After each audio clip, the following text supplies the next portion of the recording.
Comment? Non, il m'entend. Mon oreillette? Ah, j'ai pas remis. Heureusement. Ah bah oui, heureusement, oui. J'étais désolée. D'ailleurs, c'est très bien comme ça. Ça me va bien.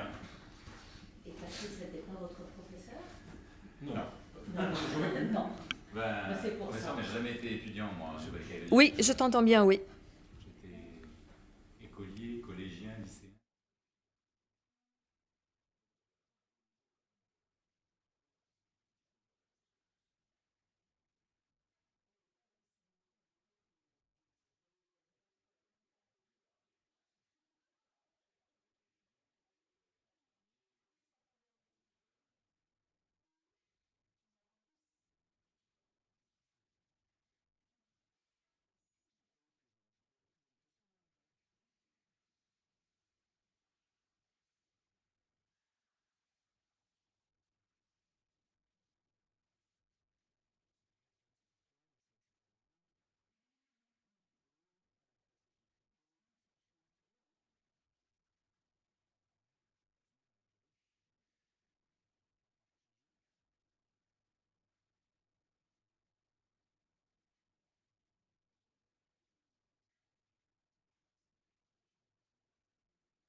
Je te demande déjà, pas de président du gouvernement et un exécutif qui se contente de gérer les affaires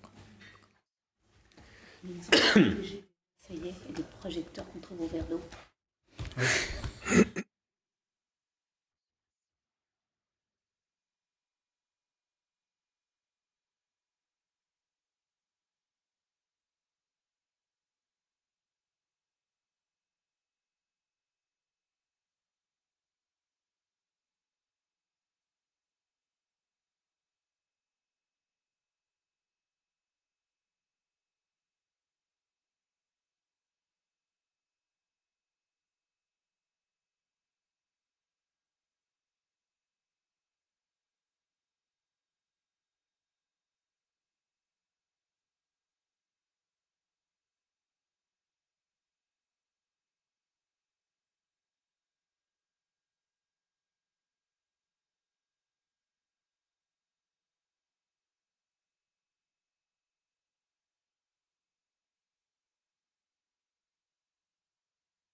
Mesdames, Messieurs, bonsoir et bienvenue dans ce débat consacré à la crise politique qui s'éternise 2 mois déjà. Pas de président du gouvernement et un exécutif qui se contente d'expédier les affaires courantes. Comment en sortir? Par le dialogue, entend-on le plus souvent, mais encore faut-il l'engager, par le respect de la collégialité, mais que signifie vraiment ce principe inhérent à l'accord de Nouméa? Est-il viable? Ce soir, nous engageons le débat avec les principaux groupes politiques du pays. Tous ont accepté notre invitation, à l'exception du Palika qui a décliné. Nous accueillons donc Philippe Dunoyer. Bonsoir. Vous êtes le porte-parole de Calédonie Ensemble. Thierry Santa, secrétaire général du Rassemblement. Bonsoir. J'ai envie de dire que la brouille persistante entre vos deux formations politiques est à l'origine des difficultés. Nous recevons également Gaël Yano, représentant de l'UCF et accessoirement président du Congrès. Bonsoir. Bonsoir. Gérard Régnier, secrétaire général de l'Union calédonienne. Bonsoir. Bonsoir. Et puis, deux juristes sont parmi nous. Vous nous proposerez votre regard et voir vos pistes pour sortir de cette crise. Anne Gras, avocate. Bonsoir. Bonsoir. Et Patrice Jean, directeur scientifique de la revue juridique, politique et économique. Voilà. Cette émission est également ouverte aux téléspectateurs. Vous pourrez, vous aussi, poser vos questions, et ce grâce à Frédéric Machereau qui nous rejoint. Bonsoir. Bonsoir. C'est vous, Frédéric, qui allez reléguer les messages. Tout à fait, Charlotte. Alors, pour nous envoyer vos questions et donc participer vous aussi à cette émission, c'est très simple. Vous envoyez débat en majuscule, espace puis votre message au 3100. Attention, 160 caractères maximum. Vous pouvez aussi déposer vos questions sur notre répondeur au numéro qui s'affiche sur votre écran, le 72 21 41. Voilà, Charlotte. Merci Frédéric, à tout à l'heure. Et avant d'engager le débat, je vous propose de revenir sur les origines de la crise et les différents épisodes qui s'en sont suivis. Nous retrouvons Isabelle Braoué.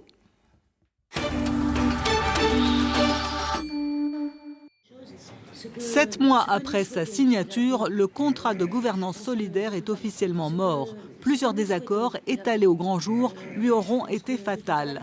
Calédonie Ensemble et le Front pour l'Unité ne partagent pas la même stratégie nickel. Le 7 août, Philippe Michel, président de la province Sud, annule le permis d'attribution à Valais et Eramet pour explorer Prony-Pernod. La stratégie minière, il y a un désaccord clair et donc c'est pas pour ça que le CGS ne doit pas continuer. Bien au contraire, on doit faire abstraction de ces désaccords pour continuer sur l'essentiel. Un mois plus tard, c'est la préparation du comité des signataires. Le rassemblement UMP dénonce violemment l'attitude de l'État et la venue de la mission Merle-Krisnart alors que Calédonie Ensemble s'en félicite.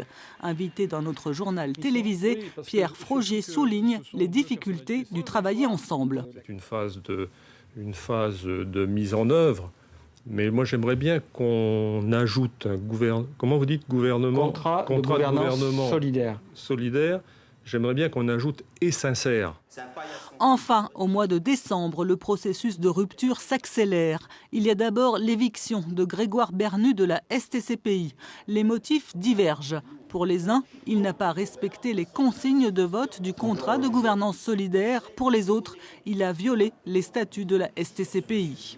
Le coup de canif ultime qui a été mis dans le contrat de gouvernance solidaire, c'est bien mon éviction. Pour eux, pour Philippe Gomez et Calédonie Ensemble, le contrat de gouvernance solidaire s'apparente malheureusement, pardonnez-moi l'expression, mais à un paillasson sur lequel il s'essuie les pieds. Calédonie Ensemble réagit à son tour et exige dans la foulée que le FPU vote la hausse de l'impôt sur les sociétés au Congrès. Patatras, le 15 décembre, le FPU s'oppose au texte. Conséquence, Calédonie Ensemble annonce la mort du CGS.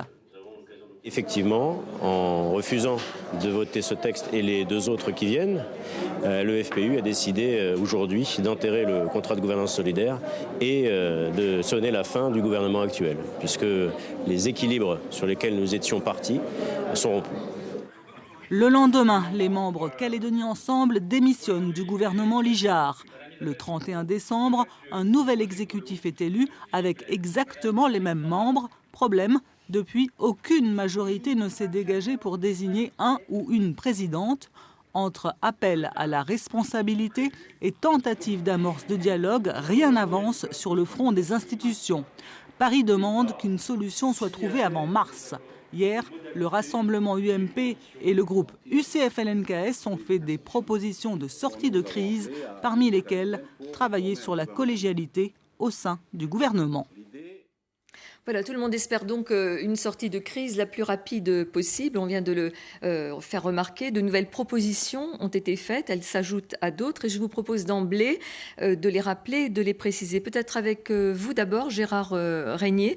Vous lancez un appel à l'unité calédonienne avec une plateforme commune sur des orientations prioritaires. Est-ce que vous pourriez préciser ? Tout d'abord, je vais me permettre... vous n'allez pas tout lire ? Non, mais je me permets de les remettre à nos partenaires. J'imagine. Ils auront. J'imagine qu'ils en ont pris connaissance quand même depuis hier. Il vaut mieux qu'ils l'aient tout de suite. Comme ça, c'est fait. Et alors, pour les téléspectateurs ? Pour les téléspectateurs, la première des choses, c'est que longtemps, le débat est resté un débat au sein du contrat de gouvernance solidaire, puisque tous, mes trois partenaires qui sont présents ici, ont dit que c'était à eux de trouver la solution dans le cadre des partis non indépendantistes. Dès le commencement de la crise, nous, on a rappelé que ce gouvernement ne pouvait pas fonctionner dans un effet majoritaire contre une minorité. Ça n'a jamais été l'esprit de l'accord de Nouméa et même celui de Matignon. Et donc, il nous fallait quelque part rappeler cette notion de collégialité. Depuis le chemin faisant, depuis que les choses commencent à se compliquer un peu plus sur le terrain, avec la problématique que vont vivre nos citoyens sur le terrain, nous avons travaillé, donc le groupe UC, FLNKS et nationalistes, sur cet appel à l'unité calédonienne, mais pour revenir dans le cadre de la collégialité. Alors, depuis, on a vu, on a entendu aussi que l'UCF de M. Yano et le FPU de M. Frogier sont revenus à cette notion de collégialité. Donc pour nous, on a pensé que c'était l'occasion, le moment, donc de faire cet appel à cette unité calédonienne et de se retrouver pour les 3 ans à venir dans le cadre de ce gouvernement qui se doit être collégial. Dans ce document, quand vous dites des orientations prioritaires, c'est sur des éléments bien précis, sur des dossiers Bien sûr, la notion première, c'est l'accord de Nouméa. C'est-à-dire mettre en œuvre... Là, vous restez dans totalement. le vague encore. Oui, bien sûr. Mais au-delà de ça, une fois que j'ai dit ça, c'est important. C'est important. Parce que aujourd'hui, ce que l'on note, je reviendrai sur nos propositions, ce que l'on note, c'est quand même que l'esprit de l'accord de Nouméa commence à être bien mal en point. À un moment, on se demandait jusqu'où on allait aller sur les blocages. Rappelez-vous du blocage du gouvernement en 2010, où démission sur démission, c'était la première fois qu'on voyait les institutions se bloquer, le système se bloquer. Le FPU, à un moment, et M. Frogier ne voyaient la sortie que par 2017 et l'arrivée de Sarkozy à la présidence de la République. Ça montrait bien les limites de la situation. Aujourd'hui, nos propositions, mais qui ne sont pas des propositions, j'allais dire, ni innovantes, ni révolutionnaires, bien au contraire. Elles sont des propositions que nous avons déjà travaillées ensemble. Je pense à la commission de la cherté de vie, je pense à la commission fiscalité, je pense aussi à l'économie de ce pays, comment on permet que dans les 3 dernières années qui arrivent, on préserve cette économie, on continue à apporter le développement, et puis d'autres points tels que l'identité du pays, sa vision, et surtout préparer les populations à ne pas subir une peur ou une crainte de l'avenir, mais bien au contraire, faire face à cet avenir que l'on se veut être serein. Voilà, bon, on a fait un premier tour. J'ai envie de dire, finalement, c'est un contrat de gouvernance solidaire appliqué à l'ensemble des partis. Mais le gouvernement se doit d'être collégial et solidaire. C'est sa définition. L'autre proposition faite hier, c'est celle du Rassemblement, et plus précisément par Pierre Frogier, renouer là aussi avec le principe de collégialité. Vous, par contre, vous ne faites pas de proposition précise, c'est plutôt une philosophie. Alors, effectivement, c'est plus proposer une méthode pour sortir de la situation que nous connaissons, mais avec une certaine ressemblance quand même avec ce que propose l'Union calédonienne, c'est de revenir à l'esprit aussi de l'accord, des accords, que ce soit de Matignon et a fortiori de Nouméa. C'est revenir à cette notion de consensualité où on peut trouver un compromis dès lors que chacun reste ouvert à la discussion et est capable de se mettre autour d'une table et de trouver donc une solution au fil des discussions. avec l'idée derrière d'envisager une plateforme commune au sein de ce gouvernement, qui est le symbole, faut le rappeler quand même aux Calédoniens, qui est le symbole de l'accord de Nouméa.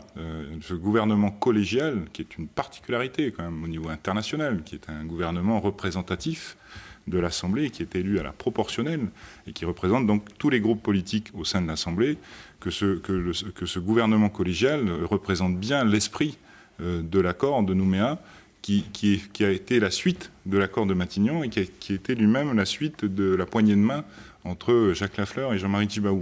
Vous vous étiez concerté avant ?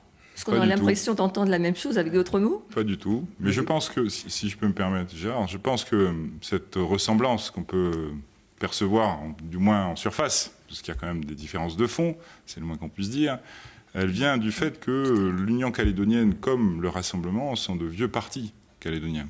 Ils ont vécu les événements, ils sont à l'intérieur de ces deux partis, un certain nombre de signataires sont présents et ont vécu donc ces événements difficiles et ont malgré tout réussi à dépasser les tensions et les haines qui existaient à l'époque pour se mettre autour de la table et trouver une solution de paix et d'apaisement et de stabilité pour notre pays. Et je pense que ça vient de là. Et que, ayant cette expérience-là, et voyant la situation dans laquelle nous nous trouvons de blocage, parce que plus aucune majorité absolue n'existe, ne peuvent que penser que le fait de revenir à cette logique de collégialité est peut-être la meilleure façon de sortir de cette crise. L'épisode de 2002 où le gouvernement Frogier avait été renversé par l'Union calédonienne, si ma mémoire est bonne, pour non-respect de la collégialité, ça c'est oublié, c'est passé. C'est le passé. Vous savez, le passé doit servir l'avenir. Donc, quand on a participé à ces différentes phases d'évolution de l'accord de Nouméa, forcément, on en garde une mémoire et on en garde surtout un savoir-faire. Et donc, non, on n'a rien oublié. Je veux dire, aujourd'hui, si la collégialité est basée sur des textes, les juristes pourront en parler. C'est bien les recours de M. Gérald Courteau. Et d'ailleurs, si je vais même plus loin dans l'analyse, on se souvient, puisque c'était le titre, c'est même pas nous qui l'avons donné, c'est Mme Temreau qui a parlé d'unité de commandement de l'époque, en parlant de M. Jacques Lafleur, qui donc regroupait l'ensemble des responsables pour pouvoir décider des politiques qui devaient être prises au niveau de ce pays. Et donc cette unité de commandement, c'est ce qui a donné naissance à l'Avenir Ensemble, puisque c'est ce que Mme Temreau a dénoncé. C'est comme ça que le rassemblement de l'époque a éclaté pour donc partir sur deux nouvelles formations qui étaient donc le Rassemblement et l'Avenir Ensemble. Et donc, une fois que j'ai dit ça, je veux dire, nous, on a pris toutes nos responsabilités à ces moments-là et on continue à les prendre. Si on a fait tomber ce gouvernement, on l'a fait tomber une fois pour bien faire comprendre que la machine, elle ne fonctionnait pas. Et je pense qu'à ce moment-là, les Calédoniens, des responsables politiques, ont décidé de faire autrement. La question n'était pas tant pour vous, finalement, que pour le Rassemblement. J'en ai profité. Et ça y est, vous avez compris la leçon. Alors, je ne pense pas que... Enfin, on peut tirer une leçon de tout, mais la situation n'était pas du tout la même. Et M. Régnier l'a un peu dit, à l'époque, il y avait deux partis. Tant d'un côté, un parti, donc le RPCR, qui représentait les loyalistes, et de l'autre, le FLNKS, qui représentait les indépendantistes. Et quand je dis qu'il faut à un moment donné sortir de cette logique, de cette logique majoritaire pour revenir à une logique un peu plus de consensus, ça ne veut pas dire qu'il faut abandonner la logique majoritaire. Il faut que ce soit une cohabitation de ces deux logiques qui vont nous permettre de sortir de la crise. Et à l'époque, pour revenir à votre question, en 2002, il y avait quand même une vraie majorité qui existait tant au Congrès qu'au gouvernement.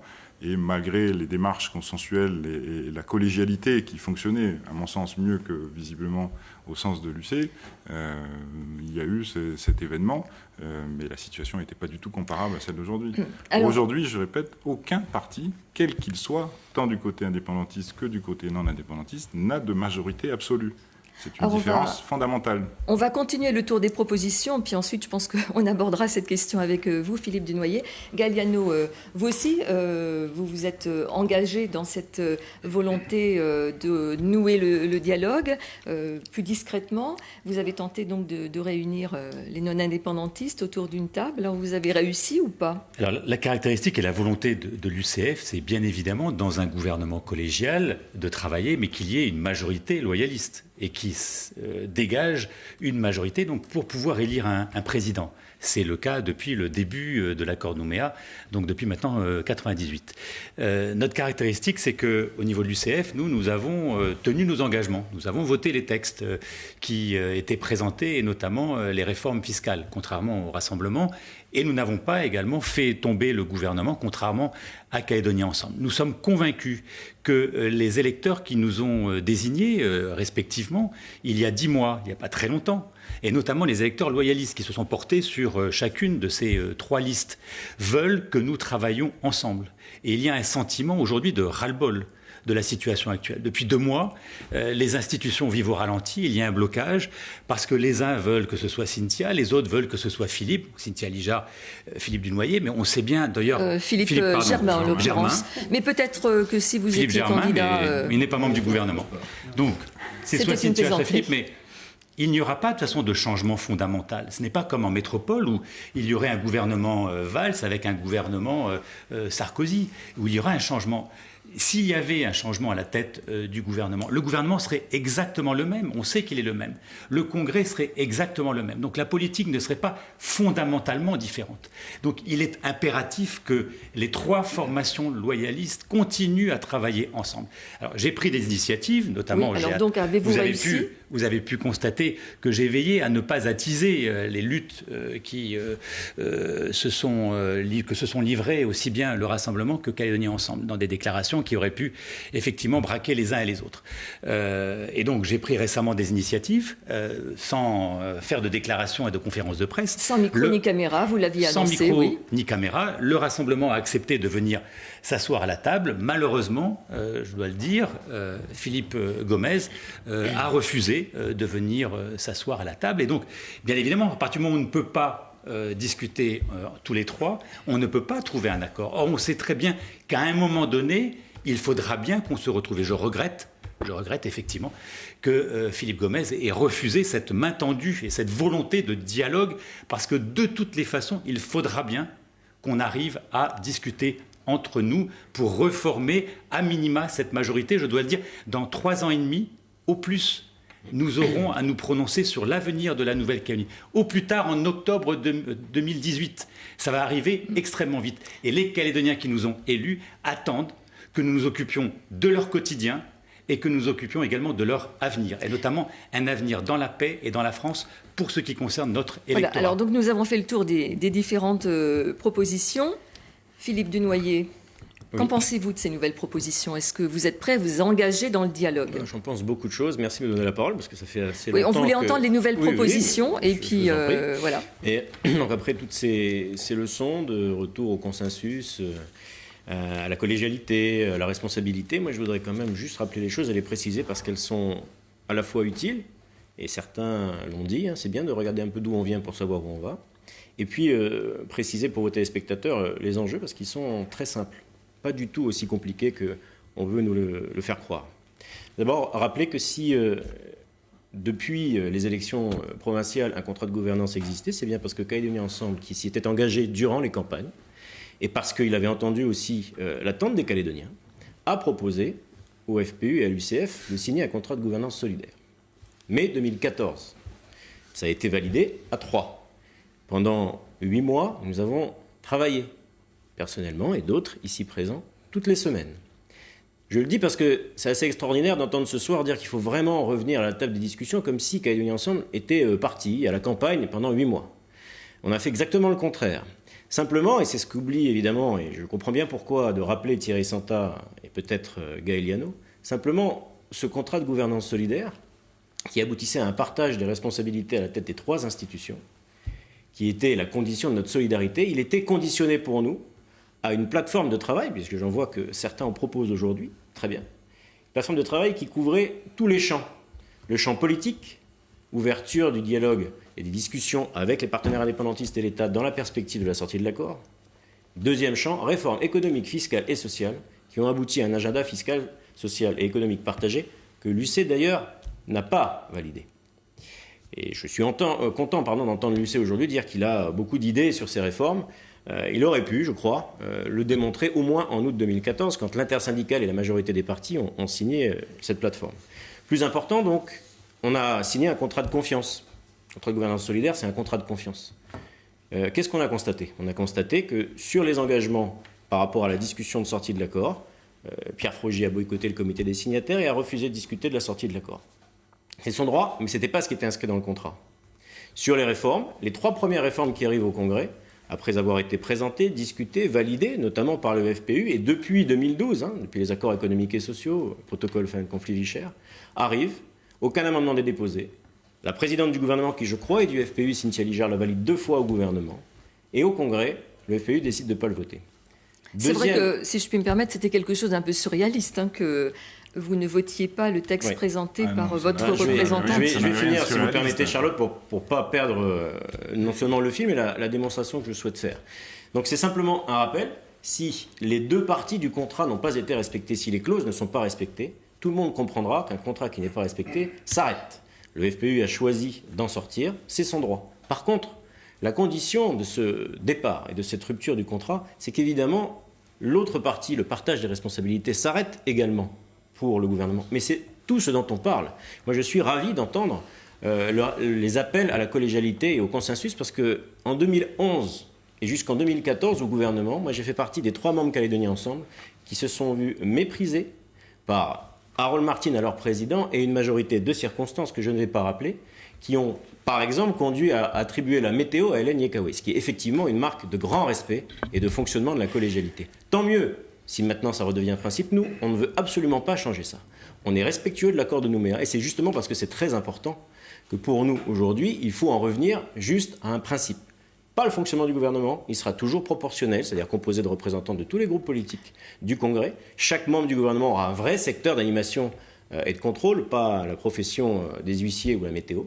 Le président sera élu, ou la présidente sera élue comme elle sera élue. Nous, ce qu'on dit simplement, c'est qu'il faut, pour en sortir là, de cette crise, qui aboutit au blocage du gouvernement et dans un mois au blocage du Congrès, parce que le Congrès ne sera plus alimenté par aucun texte, il faut simplement regarder quel est le résultat des élections, parce que c'est bien aussi de temps en temps de regarder le résultat des élections. J'ai envie de dire, à ce jour, quelle est votre proposition? Parce que ces arguments, vous les développez depuis 2 mois et elles ne trouvent aucun écho, finalement. Je suis navré de vous entendre effectivement rappeler que lorsqu'on propose de respecter le suffrage universel qui a porté, et je sais que ça ne fait pas plaisir à mes interlocuteurs, mais c'est ainsi, Calédonie Ensemble, comme premier parti à l'échelle de la province sud et du territoire, eh bien c'est un peu normal, en tout cas c'est plus normal que le candidat de ce parti arrivé en tête brigue assez légitimement la présidence du gouvernement, en tout cas plus que la candidate du parti arrivée 4e. Parce que le FPU n'est pas arrivé second ou 3e, 2e ou 3e, pardon, il est arrivé 4e. Alors qu'est-ce qui est normal, qu'est-ce qui est juste? C'est que le candidat de ce parti préside l'institution, ou bien simplement, puisque le contrat de gouvernance s'est arrêté, eh bien qu'un président soit élu, et qu'ensuite, la plateforme qui existe déjà, Gérard Régnier, puisqu'elle a été non seulement inscrite dans le discours de politique générale, repris dans l'agenda fiscal, social, économique partagé, que cette plateforme puisse être mise en œuvre. Ce sera plus dur, on aura des discussions plus difficiles, il faudra trouver des majorités, mais c'est exactement comme ça que le gouvernement doit fonctionner. Nous, ce n'est pas du tout notre propos. Il faut juste sortir de la crise sur l'élection du président. Simplement, une personne à élire et tout repart. Il ne s'agit pas de revenir aux fondamentaux ou de nous dire il faut que vous discutiez alors qu'on n'a fait que ça pendant 8 mois et qu'un de nos partenaires a décidé de rompre ce contrat. Mais vous voyez bien que vous n'avez aucun écho auprès de personne. Vous êtes seul contre tous, alors vous faites quoi? Je ne sais pas, écoutez... Vous êtes prêt à parler quand même? En tout cas, ce qui est sûr, c'est que lorsqu'on nous propose d'échanger la province sud avec le gouvernement, je pense que ce n'est pas une proposition qu'on peut qualifier de sérieuse. Ou lorsque, par exemple, Gaël Yano propose de venir s'asseoir pour discuter avec 0 feuille de route, eh bien, moi, je considère qu'aujourd'hui, la discussion, elle n'est pas sur une plateforme, elle n'est pas sur des réformes, elle est juste sur une élection d'une personne à la tête d'une institution. Pas plus. On ne demande pas à présider le Congrès, la province Nord, la province Île. C'est beaucoup plus simple que ça. Et si, malheureusement, nous n'y arrivons pas, et pour l'instant, nous n'y arrivons pas, ce qu'on regrette, au moins autant que les 2 représentants des 2 partis face à moi, dans et au sein de la majorité loyaliste, eh bien, il faudra qu'on essaye encore une fois, et si c'est plus possible, ou si ça n'est pas possible, il faudra en tirer les conséquences pour notamment revenir aux élections, redemander aux Calédoniens en qui ils ont confiance et modifier le mode de scrutin, mais on y reviendra certainement tout à l'heure. Je crois qu'on va écouter un peu nos juristes.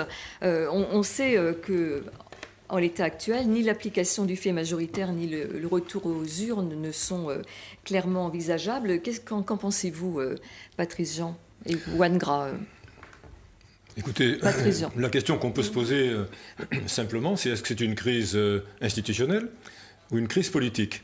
Une crise institutionnelle, je dirais non. Mais est-ce que ça peut le devenir? Voilà, ça peut le devenir. Ça peut le devenir si politiquement les choses ne se résolvent pas. Alors, ce qui est simple aussi, c'est que si les loyalistes s'entendent, ils peuvent désigner un président de gouvernement. S'ils ne s'entendent pas, les indépendantistes auront une carte à jouer et pourront désigner peut-être le ou la présidente du gouvernement chez les loyalistes, voire, si les choses tournent différemment, pourquoi pas un président indépendantiste. Mais pour le moment, les loyalistes, s'ils s'entendent, ont toujours en main les cartes qui leur permettent de désigner le président du gouvernement. Donc, pour ce qui est de l'avenir, je ne vois pas de modification institutionnelle. Le président de la commission des lois, M. Urvoas, l'a d'ailleurs dit. La modification institutionnelle pourrait être, évidemment, de décider d'un changement de la loi organique pour que le président du gouvernement soit élu à la majorité relative au 3e tour, comme l'est le président du Congrès. Mais là, effectivement, ça atteindrait à la légitimité de ce président. Et je crois qu'il n'en est pas question. Pour le moment, donc, il faut que les politiques s'entendent, parlent entre eux, du côté loyaliste, du côté indépendantiste, entre les deux camps. Mais là, ça n'est pas à moi, modeste juriste, de continuer sur ce sujet. Anne Grave, oui, j'allais dire sur la collégialité. La collégialité, on en a beaucoup parlé déjà ce soir, elle est parée de nombreuses vertus, mais est-ce que vous n'avez pas le sentiment finalement qu'on a placé la barre un peu trop haut en 99 ? Alors d'abord, la collégialité, c'est un mot qui ne va pas tout seul. La collégialité est solidaire, et c'est ça qui fait la spécificité de ce qui se passe en Nouvelle-Calédonie. Et à ma connaissance, il n'y a peut-être que la Suisse qui a un mode de fonctionnement, d'ailleurs très très intéressant avec sa démocratie directe, qui est assez proche de ce qui se passe en Nouvelle-Calédonie. Il y a un point qui me paraît très important quand on regarde en Nouvelle-Calédonie à quel point ce qui s'est passé des années et des années avant compte. Il faut bien voir que ce n'est pas au moment des accords Matignon, mais simplement depuis 98-99, les accords Nouméa, qu'il y a un exécutif qui est un gouvernement collégial, avec président et vice-président élus. Avant, vous le savez tous, c'était le haut-commissaire, avec une position d'ailleurs un petit peu différente, puisqu'il n'était pas élu, il n'était pas membre d'un parti. Donc c'est quelque chose de nouveau en Nouvelle-Calédonie depuis 1999. Et quand on regarde la réalité, il y a eu 4 élections provinciales, le 14e gouvernement essaye de se mettre en place. Il y a eu 2 démissions qui étaient liées à la démission d'un président, il y en a 8 déjà, qui ont eu lieu parce que des membres du gouvernement démissionnaient. Au moins 3 de l'UC, 1 ou 2 du RUM, un certain nombre de Calédonie ensemble, 4, voilà. Et il y a déjà eu 5 fois une démission le jour même de l'élection du gouvernement. Donc ça veut dire que cette chose qui est quand même assez nouvelle en Nouvelle-Calédonie, le fait d'avoir un gouvernement, un exécutif, François Garde, dans son livre que j'ai déjà cité une fois, disait: est-ce que prévoir ça, c'est de l'angélisme, ou est-ce que c'est un hommage à la maturité politique des élus calédoniens et des Calédoniens? Mais vous c'est dur et c'est parce nouveau. Que vous parlez de maturité en ce moment, c'est ça? Non, mais je dis que c'est quelque chose qui est nouveau et qui est difficile. Ce qui est en revanche étonnant, c'est qu'au fur et à mesure que la vie de l'accord de Nouméa se fait, l'accord de Nouméa était une décision politique. La loi organique permet plusieurs lectures. Les provinces, au début, étaient vraiment les circonscriptions territoriales les plus importantes. Les transferts de compétences ont apporté à la logique pays un besoin d'efficacité du gouvernement qui est particulier et qui est renouvelé. Et maintenant, ce qui véritablement change par rapport à avant, c'est la durée de cette crise. Et pour rebondir sur ce que disait Patrice, on se demande maintenant si cette crise politique ne va pas arriver à une crise institutionnelle à cause de la fréquence et de la durée. Alors pour cela, la réponse est certainement politique. Il y a certainement également juridiquement dans la loi organique des pistes qui n'ont pas encore été totalement... Quelle piste, par exemple sans modifier la loi organique. Il y en a plusieurs. D'abord, quand on voit le nombre de membres du gouvernement peut être fixé entre 5 et 11. Depuis le début, c'est 11. Peut-être qu'une équipe plus rapprochée, avec une représentation proportionnelle mais là, et moins de membres... il faudrait de nouvelles élections. On ne peut pas le faire en l'état actuel. Oui, mais le 14e gouvernement n'est pas encore complètement en état. Non, il suffirait que la présidente du gouvernement démissionne et il pourrait y avoir moins de membres du gouvernement, il pourrait y en avoir en nombre pair, et dans ce cas-là, la voix prépondérante du président pourrait peut-être apporter quelques éléments. Il y a aussi quelque chose qui est très intéressant, sur lequel nous pourrons peut-être revenir ensuite. Lorsqu'il y a une responsabilité politique sur une réforme majeure à prendre, des éléments de la loi organique, et en particulier l'article 135, prévoient que le Congrès peut autoriser le président à déléguer à un membre du gouvernement un domaine de sa compétence ou de sa signature pour pouvoir porter une réforme et pouvoir la signer. Ce sont quelques exemples, il y en a plusieurs dans la loi organique qui ne sont pas encore complètement évoqués. Il y a également la pratique qui elle-même peut changer, comme elle a déjà fait depuis 1999. Et enfin, il y a aussi peut-être, là aussi nous pourrons y revenir, à évoquer ce qui fait qu'en Suisse, ça a l'air de marcher à peu près, et qui serait possible en Nouvelle-Calédonie avec tout ce qui relève de l'Internet, c'est recourir beaucoup plus au procédé de démocratie directe sur les questions pour que ce soit vraiment les habitants qui puissent trancher le fond d'une question et le parti qui porte cette question et qui remporte cette votation à sa place qui est confortée. Alors, ce sont des pistes intéressantes, mais dans l'immédiat, je ne sais pas si elles permettraient de nommer un président, de choisir un président. J'aimerais revenir, Gaëlle Viano, je ne sais pas si c'est sur cela que vous vouliez intervenir, sur le risque de crise institutionnelle. En ce moment, le Congrès fonctionne comment? Pendant combien de temps pourra-t-il encore fonctionner? La crise, normalement, c'est quand? C'est en fin d'année, quand le budget ne pourra pas être présenté? Oui, écoutez, moi je pense aux Calédoniens qui nous regardent et qui nous ont donc fait confiance il y a 10 mois. Ils doivent être atterrés de nous voir comme ça bloquer les institutions, donc imposer un rythme ralenti aux institutions tout simplement pour une guerre de présidence de gouvernement. Et pour répondre à Philippe Dunoyer qui nous indiquait avec ses scores, comme d'ailleurs vous pouvez constater que chaque responsable de Calédonie Ensemble, dès qu'il prend la parole, il nous rappelle d'ailleurs le nombre de voix qu'ils ont fait à chaque élection. Calédonie Ensemble a à peu près fait un électeur sur 4 à voter pour Calédonie Ensemble sur l'ensemble de la Nouvelle-Calédonie aux élections provinciales. Donc si les autres sont d'accord pour qu'il soit président, très bien, mais s'ils ne sont pas d'accord, ils ne peuvent pas imposer leur position aux 3/4 des autres électeurs. Ce n'est pas possible. Et même dans le camp loyaliste, vous avez réalisé environ 44% des électeurs qui ont voté loyaliste au mois de mai 2014 ont voté effectivement Calédonie Ensemble. C'est-à-dire que 56% n'ont pas voté Calédonie Ensemble. Donc vous ne pouvez pas imposer aux autres votre volonté et votre suprématie sur l'ensemble des institutions. Vous présidez la province sud. Et nous en sommes d'accord. C'est grâce à l'ensemble des partenaires du CGS, c'est-à-dire notamment au FPU, à vous-même bien sûr, et à nous-mêmes, que Philippe Michel a été élu d'un commun accord président de la province sud.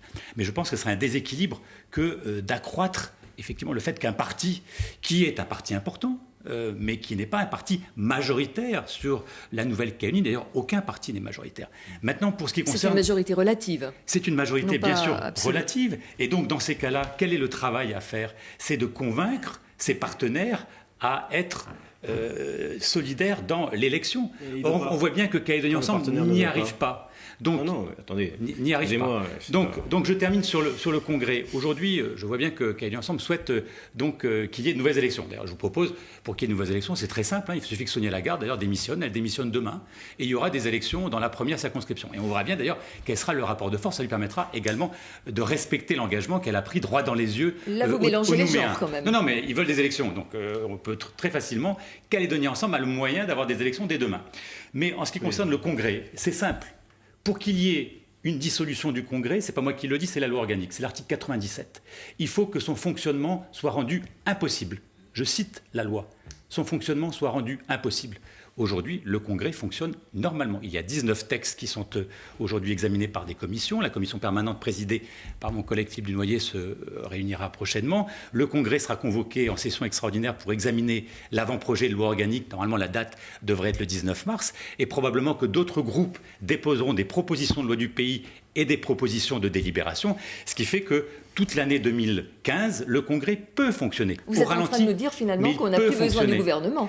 C'est pas ce que je dis. Je dis simplement que, en tant que président du Congrès, je vous dis, le Congrès peut fonctionner. Le seul problème, c'est effectivement le budget 2016. Ça sera donc décembre 2015.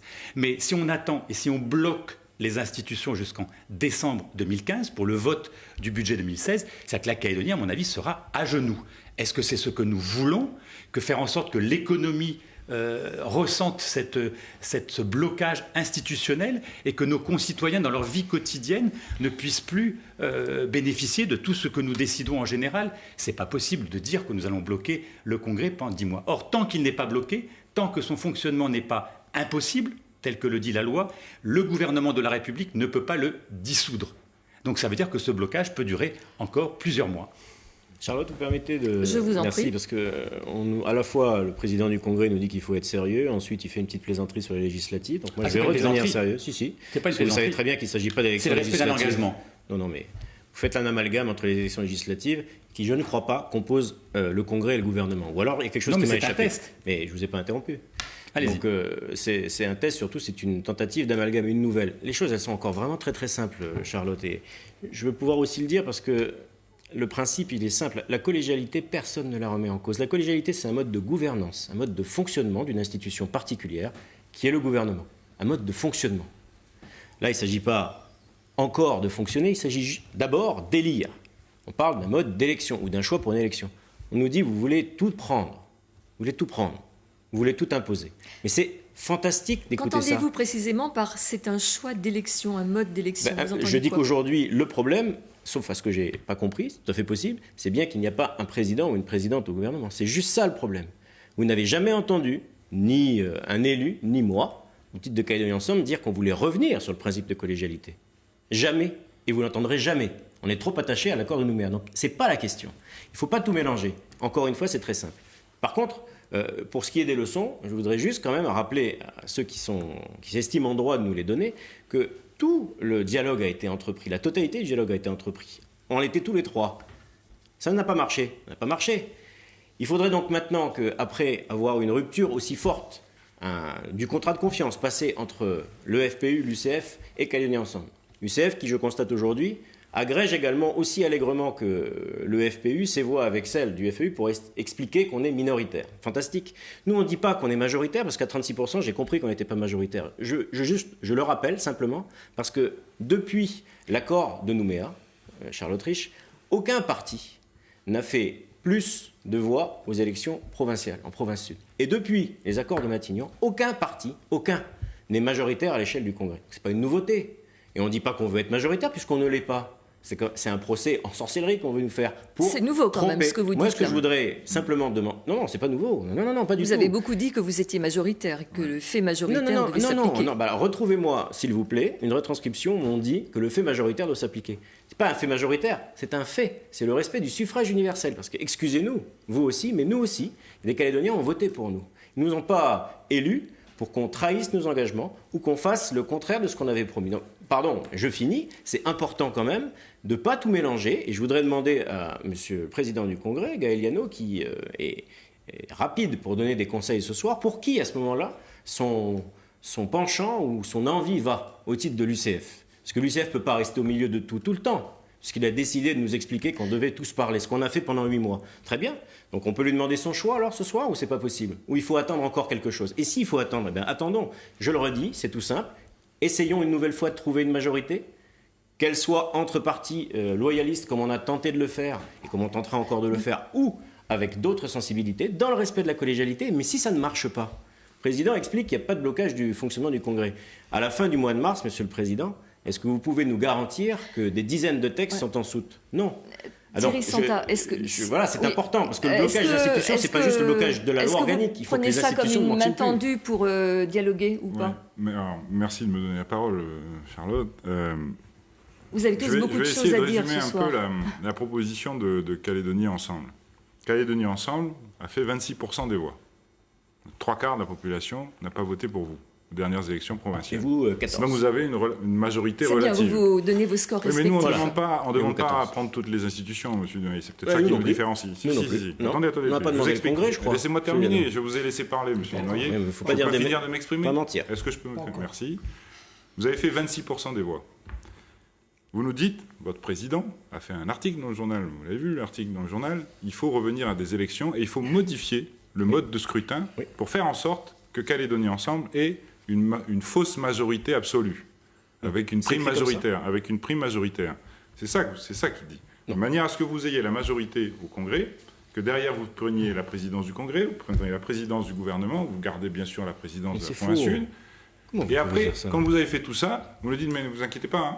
Nous, on est très gentils. Après, on discute. Après, on reste collégial. On continue à discuter de manière collégiale. Vous avez mal compris. Vous prenez les Calédoniens pour des idiots. Non, pas du tout. Sincèrement. Ah non. Vous pouvez croire que nous, on va adhérer à cette démarche. Mais non, mais c'est pas du tout ce qu'on dit, M. Santin. C'est pas sérieux. Vous ne pouvez pas imaginer qu'avec 26% des voix, vous êtes légitime pour présider les principales institutions de toute la Calédonie. Bon. Je ne parle pas de la province Nord ni de la province des îles. Vous nous avez entendu briguer la présidence des deux autres provinces et du Congrès. C'est pas sérieux. Avec une modification du mode de scrutin pour les élections provinciales. C'est ça que vous voulez faire. Pour les élections. Mais non, c'est les provinciales qui définissent la composition du Congrès. Oui, mais on dit, ou en tout cas je vous l'apprends ce soir, on sait très bien qu'on ne sera pas majoritaire au Congrès.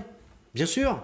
Mais pourquoi vous demandez la modification provinciale? Mais pour une raison très simple, monsieur Santin, c'est pour avoir la majorité et ensuite derrière pouvoir décider de tout seul. Comme vous l'avez fait, Vous pouvez continuer à l'Italie, c'est pas comme ça que c'est vrai. Essayez d'avoir la réponse de Philippe Dunoyer. Je voudrais finir quand même par rapport à ce qu'a dit monsieur Dunoyer tout à l'heure sur les raisons de la rupture du CGS. Franchement, vous avez une notion de la solidarité qui est assez surprenante quand même, monsieur Dunoyer. Juste après, et de la collégialité, juste après la signature du fameux CGS, où nous, on y est allé avec beaucoup de sincérité en espérant qu'au niveau des partis loyalistes, on allait pouvoir travailler ensemble de manière à construire quelque chose plus tard, également avec les indépendantistes. Parce que c'est ça le fond de la démarche, du rassemblement.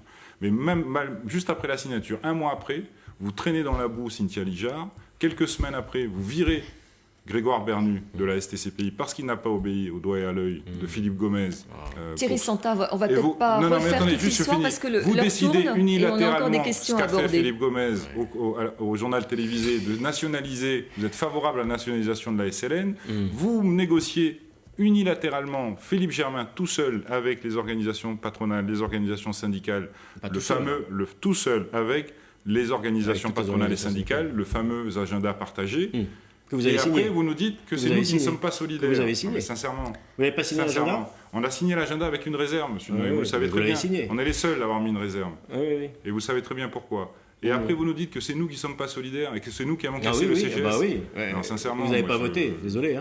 C'est un fait. Vous ne pouvez pas croire ce que vous dites, c'est pas possible. Si, je le crois. D'autant plus que, par contre, Charlotte, je suis obligé de corriger les choses parce que ce qui a été dit est faux. Rapidement, s'il vous plaît. C'est un mensonge. Une question pour Gérard Régnier. On ne dit pas qu'il faut changer le mode de scrutin. Pardon, monsieur Régnier, mais il ne faut pas changer le mode de scrutin pour que Calédonie Ensemble. Non, pas du tout. C'est ce qui est écrit dans le journal. Pour qu'on devienne majoritaire partout. Ça, c'est une lubie. C'est encore une tentative du FPU d'essayer de faire prendre des vessies pour des lanternes. Ce qu'on dit simplement, c'est qu'aujourd'hui, il y a, au détour de cette crise institutionnelle, encore une fois la démonstration que l'émiettement du paysage politique auquel on constate, c'est pas que de notre fait, je crois, en Calédonie, aboutit à une capacité, parce que c'est le scrutin proportionnel qui le permet, pour des partis, petits partis, des partis d'opposition, comme le FPU a choisi de l'être, de bloquer les institutions. Donc, s'il faut retourner aux élections, comme nous le souhaitons, pour permettre une majorité dans les provinces, parce que je rappelle que ni en province Nord, ni en province Sud, ni en province Île, le parti qui aujourd'hui préside l'institution n'a eu plus de 38%. C'est un fait, ça. Donc, et pourtant, aujourd'hui, on voit qu'il y a un émiettement, les partis, qui fait qu'aujourd'hui, on n'arrive pas à s'entendre juste sur l'élection d'un président. Donc c'est ça, le mode de scrutin. C'est pas Calédonie Ensemble veut tout prendre. Ça c'est une lubie totale. Mais par contre, c'est bien Calédonie Ensemble qui a démissionné et qui bloque les institutions aujourd'hui. Parce que vous avez rompu une question pour vous, Gérard Régnier. La plateforme que vous présentez, vous l'avez bien dit, c'est celle de l'UCF-LNKS nationaliste. Qu'en est-il du PALICA? Est-ce que le PALICA adhère à cela? Alors, première question. Pour l'instant, il n'y a pas de contact sur ce document avec le PALICA. Donc nous allons le faire dans la semaine à venir et nous allons y travailler. Il y a eu des contacts avec des militants qui souhaitaient participer aussi à l'élaboration, mais pas avec le parti politique Palika. Nous allons le faire. Par contre, avant que vous ne me posiez une nouvelle question, je voulais quand même répondre à 2-3 choses. En fait, vous savez, cet appel à l'unité calédonienne, c'est un appel aussi à l'intelligence des hommes. J'ai bien entendu Mme Angra avec j'allais dire, toutes ces visions, excusez-moi, ces bidouillages qu'on pourrait tenter de faire. Nous, on préfère parler de l'intelligence des hommes et je voulais dire à M. Philippe Dunoyer qu'il faut que Calédonie Ensemble sorte de leur posture, de cette posture, qui est une posture qu'on a déjà connue par le passé. C'est la posture de l'unité de commandement. Je pense qu'il faut sortir de cette posture. Je crois, moi, que les hommes et les femmes qui sont élus sont responsables devant les populations. Je voulais revenir juste... c'est dommage, on va dire encore qu'il y a un courant de pensée ou une coalition ou je ne sais pas quoi, mais on n'a pas signé l'agenda partagé. Pourquoi ? Tout simplement parce que, je l'ai dit tout à l'heure, nous avons travaillé en commission au sein du Congrès. Nous avons fait travailler les institutions au niveau du Congrès, même si la commission Vichère, on l'a critiquée, etc. Elle a travaillé. La commission de la réforme globale de la fiscalité a travaillé. Nous avions voté dans un premier temps la TGA, qui a été revue ensuite dans un deuxième temps. Nous nous sommes engagés, même si les propositions qui ont été formulées dans la TGA ou même dans la réforme ne nous convenaient pas totalement, nous avons été dans ce travail-là. Alors pourquoi nous n'avons pas été à cette conférence ? Et c'est là peut-être le problème. Et c'est dommage parce que c'est le candidat de Calédonie Ensemble à la présidence du gouvernement. Je peux le dire parce que je l'ai eu au téléphone quand je lui ai dit que le groupe UCFNKS n'ira pas à la conférence. C'est moi qui lui ai dit, la manière de faire, c'est pas ça la collégialité. Quand on a un projet, il faut le faire vivre, ce projet. C'est pas aller rencontrer, surtout qu'on sortait d'élections. Donc il y avait une donne, voilà, il y avait un vote, il y avait un scrutin. Et dire, bah, ça y est, je suis au gouvernement, je vais voir les forces vives, les patrons, les syndicats, je trouve un équilibre, je viens, j'organise une conférence, vous nous écoutez et vous dites oui à tout. Ben non, c'est pas ça la collégialité. C'est pas comme ça que ça fonctionne. Et donc, je comprends la précipitation de M. Philippe Germain à ce moment-là. On a forcément des choses à faire au niveau de la fiscalité, mais 2 ans que la commission spéciale réforme de la fiscalité a travaillé d'ailleurs avec Calédonie Ensemble, avec M. Philippe Michel et j'ai perdu le nom de mon ami Michel Lanier. Donc, on a travaillé sur des choses. Et on aurait très bien pu reprendre ce travail. La difficulté, c'est que je pense que M. Germain est venu avec un projet tout ficelé, oui, tout accroché. La collégialité, il faut sortir. Je vous demande, M. Dunoyer, sortez de votre posture. Vous allez voir. Mais si vous êtes dans une posture, ne tombez pas dans le piège. Je pense que j'ai compris tout à l'heure. On va solidaire, c'est hégémonique. Je finis. Voilà, on va peut-être. Oui, vous allez terminer dire, rapidement, s'il vous plaît. Il faut qu'on continue parce que là, que Calédonie Ensemble, on s'enfonce un petit peu. Et quelques rancœurs et quelques, j'allais dire, mal-être par rapport au dernier gouvernement. Mais l'Union calédonienne. Vous pensez qu'on n'a pas subi, qu'on n'a pas donné depuis qu'on a signé les accords de Matignon, depuis qu'on a signé les accords de Nouméa? On a beaucoup donné. Cette responsabilité, je voudrais qu'on la partage aussi, M. Dunoyer. J'aimerais que Calédonie Ensemble, on se rencontre et on puisse en parler sans avoir de posture. Donc, appel au dialogue. Gérard Régnier, une toute petite dernière question pour vous, et puis après Anne Gras, Patrice Jean, et puis on passe à la suite. Juste une question, est-ce que vous pensez être crédible alors que l'année dernière, finalement, vous n'avez jamais réussi, vous et l'Uni-Palika, à désigner un vice-président? Nous avions un candidat. Vous n'avez jamais réussi à vous entendre. Il ne faut pas nous poser la question, il faut poser la question au Palika. Ah, il faut poser la question au Palika. Anne Gras. Oui, pour répondre à Gérard Régnier, les pistes que j'ai suggérées sont celles qui justement correspondent à ce qu'avec intelligence on peut faire. On n'est pas obligé de changer la loi organique. On peut arriver à trouver dans la loi organique, vous l'avez montré à plusieurs reprises et d'autres également, on arrive quand on veut à trouver des solutions sans repousser le délai, sans dire qu'il faut changer la loi organique, qu'il faut aller à de nouvelles élections. Et les quelques pistes que vous connaissez bien, puisqu'encore une fois elles ont été souvent utilisées pour certaines ou pas utilisées pour d'autres, sont certainement des points à regarder avec intelligence du cœur et de l'esprit. comme vous savez si bien le faire. Patrice Jean, un point de vue sur tout ce qui vient d'être dit. Le gouvernement sera présenté. Au plan politique, donc je ne le prononcerai pas, ce n'est pas mon rôle. Au plan juridique, j'ai relevé plusieurs aspects, mais je peux effectivement confirmer que aller aux élections provinciales, vu la rédaction de la loi organique, ça n'est pas possible dans la situation actuelle. C'est une demande légitime et démocratique que d'appeler aux élections, que d'appeler au peuple. On ne peut pas dire que ce n'est pas démocratique. C'est démocratique. Mais la loi organique ne le prévoit pas. La loi organique aurait pu le faire. On aurait pu avoir un système différent, comme un régime dit parlementaire, où effectivement l'exécutif peut dissoudre le législatif. Ça n'est pas le cas. Il faut effectivement le fonctionnement du Congrès se révèle impossible. Est-ce que si en avançant dans les affaires courantes, on peut gouverner? Le président disait il faudrait qu'il y ait un gouvernement en Calédonie. Il y en a un, bien entendu. C'était une prise de parole. Donc c'est ça qu'il voulait dire. On a bien compris qu'il fallait un gouvernement de plein exercice. Il y a un gouvernement. Et avec les affaires courantes, évidemment, ça ralentit. Il y a des chantiers qui n'avancent pas. Ça n'est pas une situation idéale. Ça peut quand même continuer ainsi, probablement. Peut-être jusqu'au budget supplémentaire de juillet-août. Mais donc, je pense que la solution est possible. Il faut effectivement des plateformes. On ne va pas donner ses voix, enfin les membres du gouvernement n'ont pas donné ses voix pour l'élection d'un président sans savoir où ils vont. Donc, bien sûr, il faut programme commun, ça serait excessif, une plateforme, une discussion, des discussions, bien sûr. Mais les juristes, là, n'ont rien d'autre à proposer. Voilà, Patrice Jean, merci. On va voir maintenant ce que pense de tout cela Paris, la classe politique et l'État qui est partenaires de l'accord. Quel regard les uns et les autres portent-ils sur vous? Le point avec William Cromwell.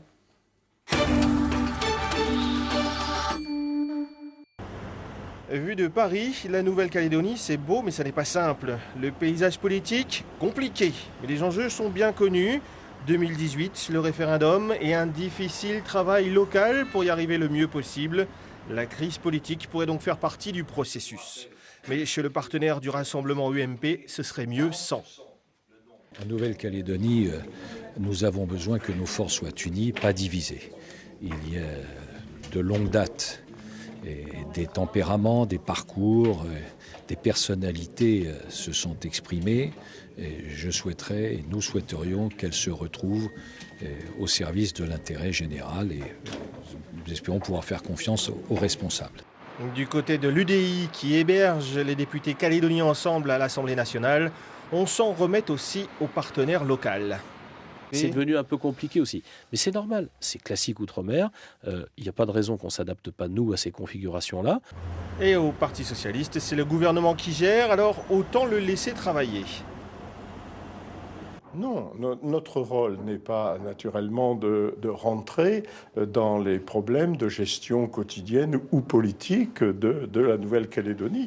Et le gouvernement, eh bien, il travaille entre prudence et discrétion, mais avec un seul leitmotiv, la meilleure solution viendra toujours de la Nouvelle-Calédonie elle-même.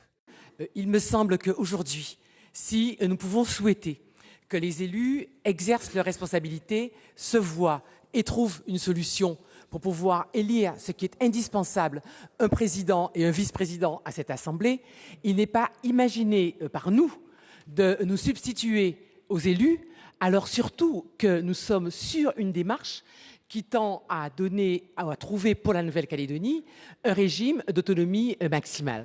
Ça n'est donc pas à Paris que se trouve la solution à la crise, mais ça, les responsables politiques calédoniens le savent depuis bien longtemps. Voilà, j'ai envie de dire, ça, c'est pas tout à fait sûr. Bon, clairement, il vous renvoie tous dans vos 22 mètres, mais par exemple, dans sa proposition, Pierre Frogier a proposé un comité des signataires extraordinaire. Qu'en pensez-vous, les uns et les autres? C'est un peu surprenant parce que Pierre Frogier avait quitté le dernier comité des signataires. Mais on ne va pas refaire l'histoire. Je ne fais pas l'histoire, mais merci de me donner la parole, Charlotte. Pour établir la vérité, Pierre Frogier a participé à la matinée du comité des signataires et il a tenu à faire une déclaration donc, au Premier ministre dans le contexte qui était celui du moment où le gouvernement socialiste, c'est le moins qu'on puisse dire, n'était pas vraiment à l'écoute des propositions et des demandes qui étaient les nôtres. Mais toute la délégation, donc il a quitté le comité des signataires à la mi-journée, mais toute la délégation du Front pour l'Unité est restée jusqu'au bout, à participer à tous les travaux du comité des signataires, y compris le comité technique du lendemain. Si vous voulez bien aujourd'hui, donc est-ce qu'il faut aller à Paris pour régler les problèmes calédoniens? On n'a pas forcément besoin d'aller à Paris, on a besoin d'un État qui prenne les choses en main et qui nous mette autour d'une table et qui fasse en sorte qu'on puisse se parler et trouver une solution tous ensemble. Parce que je profite de l'occasion d'avoir la parole pour dire que le problème du gouvernement, ce n'est pas simplement le problème du président ou de la présidente du gouvernement, c'est aussi la vice-présidence, malgré tout. On n'a pas ni de président ni de vice-président. Et la méthode collégiale que nous proposons, d'un retour au consensus, l'objectif, c'est de résoudre ces deux problèmes. C'est-à-dire de vraiment mettre en place un gouvernement dans sa plénitude, dans la plénitude de ses fonctions. Donc, et juste une dernière chose, Madame Rich, je profite encore à nouveau d'avoir la parole pour dire que j'ai entendu tout à l'heure tout ce qui s'est dit, c'est-à-dire qu'on est dans une situation juridique qui, normalement, ne nous empêche pas de fonctionner. On est bien d'accord là-dessus. Sauf que moi, j'entends le discours des Calédoniens. J'ai rencontré à plusieurs reprises des chefs d'entreprise, des personnes dans la rue. La situation dans laquelle nous vivons aujourd'hui est une situation pas satisfaisante. Pour les entreprises d'abord, qui n'ont pas leur carnet de commandes qui se remplissent, parce que les institutions ne passent pas les appels d'offres nécessaires, parce que les mesures à l'importation ne sont pas mises en place, mais même pour les ménages. Ce sont des questions qui vont venir maintenant de la part des téléspectateurs. J'aimerais très vite, si vous le permettez, avant d'entendre les questions des téléspectateurs, que vous répondiez juste, à la limite par oui ou par non, est-ce qu'il faut aller à Paris pour régler le problème calédonien? Gaël Liano, Philippe Dunoyer, Gérard Régnier. Moi, je pense que la solution ne sera pas à Paris. La solution se fera à Nouméa, et notamment entre les 3 formations loyalistes qui doivent se retrouver. Je l'ai dit, je l'ai proposé, le rassemblement a accepté, et je regrette que Calédonie Ensemble, par l'intermédiaire de Philippe Gomez, ait refusé. Philippe Dunoyer, il faut aller à Paris si on ne se parle pas à Nouméa. Non. Et nous aussi, on a une proposition et je regrette que Gaël Liano et Thierry Santa l'aient pas entendu. Donc on peut rester ici et trouver une solution. Et d'ailleurs, c'est comme ça, vraisemblablement, qu'on sortira et qu'on devra sortir. Puisque même si aujourd'hui et juridiquement tous les raisonnements sont bons, aujourd'hui, moi je considère, comme les Calédoniens, ils ont raison, il y a un blocage qui est réel au sein du gouvernement, une alimentation du Congrès qui ne se fait plus, et très vite, même si ce n'est pas prévu par la loi organique, de toute façon la loi organique d'aujourd'hui n'est pas celle de 99, on l'a modifiée à de nombreuses reprises, il va falloir en tirer les conséquences. Gérard Régnier, est-ce qu'il faut aller à Paris ou il faut régler les affaires ici? On va les régler ici, avec les 5 groupes au Congrès et avec les 11 membres du gouvernement. Il n'y a pas de clan dans ce gouvernement. Il y a des ministres en charge de faire vivre la vie publique de ce pays institutionnel, bien sûr. Et on va la trouver ici. Par contre, le rôle de l'État est véritablement important pour pouvoir refixer réellement les 3 ans qui sont devant nous. On se doit de trouver nos priorités, on se doit que l'État nous suive totalement sur ces priorités. Merci Gérard Régnier. Vous allez encore avoir l'occasion de parler puisque Frédéric Machereau va nous rejoindre pour essayer de voir quelles sont les préoccupations des Calédoniens. Frédéric, vous avez eu quelques questions, on va dire. Oui. Alors une première question qui s'adresse aux loyalistes qui sont présents donc ce soir sur ce plateau. Si vous ne parvenez pas entre vous à faire des concessions pour gouverner alors que vous défendez la même vision, celle d'une Calédonie dans la France, ne faut-il pas, à ce moment-là, donner la présidence à l'autre vision, à savoir celle qui permettrait aux Calédoniens de grandir pour avoir par la suite un pays souverain? Monsieur Dunoyer. Non, mais évidemment que non. Bien sûr que vous vous attendez pas à ce que je réponde oui à votre téléspectateur, mais j'imagine de quelle sensibilité il est. Je peux la comprendre. Il y a une crise, c'est pas la première en Nouvelle-Calédonie, et malheureusement il y en aura peut-être d'autres. Il faut simplement trouver les voies et les moyens pour en sortir, mais toujours, désolé, dans le respect aussi de ce qu'ont voulu les Calédoniens. Et les Calédoniens, ils sont toujours, n'en déplaise à Gérard Régnier, à 60% contre l'indépendance. Il y a 40% pour des partis indépendantistes. Voilà, donc c'est une réalité aussi, et j'imagine qu'au moins sur cette réalité-là, Thierry Santa et Gaël Liano me rejoindront sur la nécessité absolue que cette réalité se retrouve au sein du gouvernement. Monsieur Santa ? Bien entendu, on n'est pas du tout là pour remettre en cause cette réalité. C'est la réalité de notre pays aujourd'hui. La grande majorité des Calédoniens ne sont pas indépendantistes, veulent maintenir la Calédonie en France, et le Rassemblement n'est pas là pour remettre en cause cette volonté de tous les Calédoniens. Donc cette solution n'est pas une solution envisageable. Il faudra, dans le cadre des discussions à venir, que tous les partis, y compris indépendantistes, gardent bien également cette réalité en tête. Alors, on reste avec vous. Je peux peut-être répondre, non? Oui, allez-y, je vous en prie. Il est d'accord.